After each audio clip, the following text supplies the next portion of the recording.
Good morning. A little chilly out there. Well, this is definitely a different viewpoint. Usually all I get to see faces this morning. Usually all I get to see is back of heads. I know you better from the back. And Brian, your hair's getting a little long. You need a trim. Your mother would be proud of you. On November 1st, 2015, just a bit over 7 years ago, after a series of email exchanges with Reverend Greg exploring just how a transgender person might be received at his congregation, I, with more than a bit of trepidation, walked through the door at UUSMC. I say with more than a bit of trepidation, since when I inquired about what kind of reception I might receive, he emailed me back, "I think it'll be okay." Not exactly the most reassuring answer that I might have received. Well, I got up and got ready that early November Sunday morning and motored on down from all the way up in Pennsylvania and pulled into the parking lot. It seemed to be a nice-sized crowd of generally happy people, so I got out of the car and walked through the door. I hadn't got about 10 feet over the threshold, and Doug Harrell swooped in to give me an order of service and a classic UUSMC wholehearted welcome. He showed me the sanctuary and the hymnals, and as all newcomers tend to do, I found a seat near the back of the room to allow for hasty retreat if necessary. It was an easy service to follow. The choir music was delightful, and I was looking forward to hearing Reverend Greg's sermon. I don't know how the planets aligned that Sunday, but that morning, Greg's sermon was ordinary courage, which certainly resonated with my state of mind that morning. By the end of the sermon, with some misty eyes, I was pretty sure that I had found a home. After the service, not one to miss a snack, I wandered out into the foyer to get a coffee and a cookie, and I was delighted to be warmly received by any number of people who, like I like to say, treated me just like another ordinary traveler on the way to Kingdom Come. So as they say, the rest is history.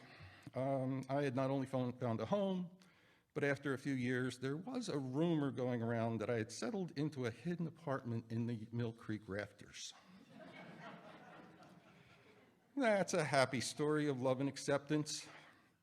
Unfortunately, this morning I'm here to tell a much sadder and heart-wrenching story. While I had the deck stacked in my favor, many transgender, genderqueer, gender non-binary people aren't so lucky. Let me put a disclaimer in here for a moment. When I say transgender this morning, it's an all-encompassing term, not to slight any of the various different descriptions. In spite of Time Magazine's June 2014 bold cover story announcing that we had reached the enlightened state of the transgender tipping point, even now, in 2022, declaring oneself to be transgender is still fraught with danger. Now, almost a decade later, the broad transgender community continues to be under attack by pandering politicians and religious zealots indiscriminately sowing the seeds of FUD and outright inaccuracies to promote their misguided agendas. By the way, FUD stands for fear, uncertainty, and dread, the troika of tools used to cultivate hate and intolerance. It seems that a day doesn't go by that some political candidate doesn't try to exploit the transgender community as a way to hype up their base in an effort to attract votes. Or some divisive media talking head doesn't try to find some sensationalized story to exploit in an effort to bolster their media ratings. In both cases, they try to demonize the transgender community with no care or consideration of that community is made up of individual, loving, caring, vulnerable souls, just trying to be their authentic selves.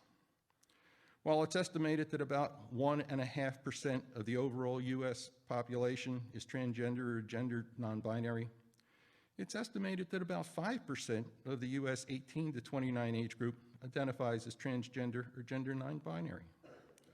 So those are significant numbers. The transgender community is deeply woven into the fabric of society. 44% of the population knows a transgender or gender non-binary person. So we're not some hidden, insignificant population, but we are individually and collectively at risk, sometimes at home and all too often when we venture out into the world at large. Over the course of the last 7 years, I have to embarrassingly admit that I sat on my hands as the annual Transgender Day of Remembrance came and went, not even getting up to acknowledge the commemoration during joys and sorrows.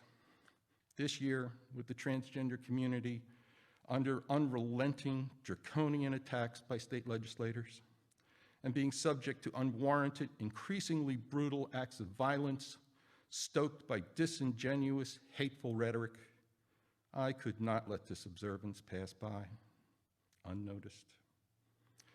Worldwide, between October 2021 and September 2022, 372 trans people had their spark of life crushed out of them for no other reason than they were trans. Of that number, 66 were from the United States. Of course, because the system doesn't do a very good job of capturing those statistics, we know the carnage is much greater. While much of the violence against those victims was physical, the more tragic violence was in the form of mental abuse that drove some of the victims to a point of despair and hopelessness so deep that they saw no other path but to tragically take their own lives. While those numbers and statistics are disquieting, they can only be an abstraction in our minds. They don't give substance to Maddie from Malvern, or Serena from Oregon, or Fern from Vermont, or Matthew from Newcastle, or Jenny from Tampa, or any of the other victims on the list. So this morning, to honor their all too short lives, let me introduce you to them. Fathers and mothers, sons and daughters, brothers and sisters, real flesh and blood people lost to the world, a world diminished when the light of their lives was needlessly extinguished. But this morning, we can make them real, if only for an instant, and light a candle as a poor substitute for the starlight that burned in their spirits. For after all, as we are, they were all made of star stuff. Shine brightly. We hold you in the light and in our hearts. Let me introduce you to them.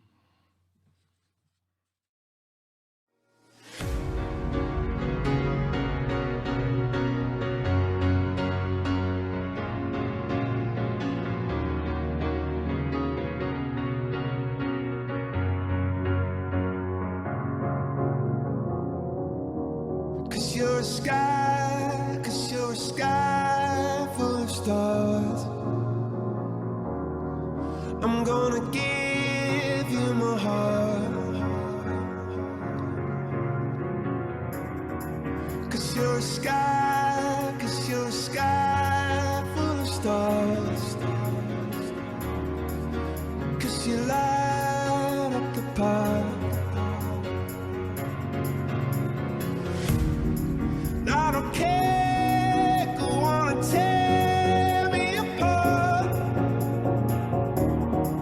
I don't care if you do.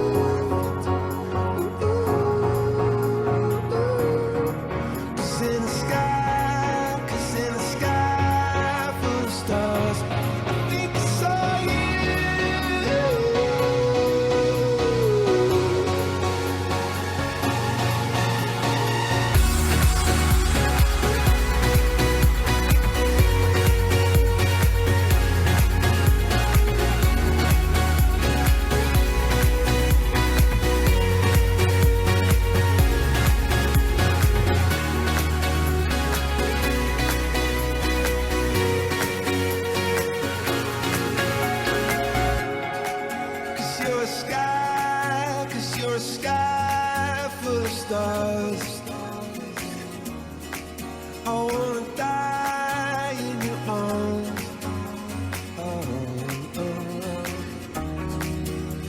get light.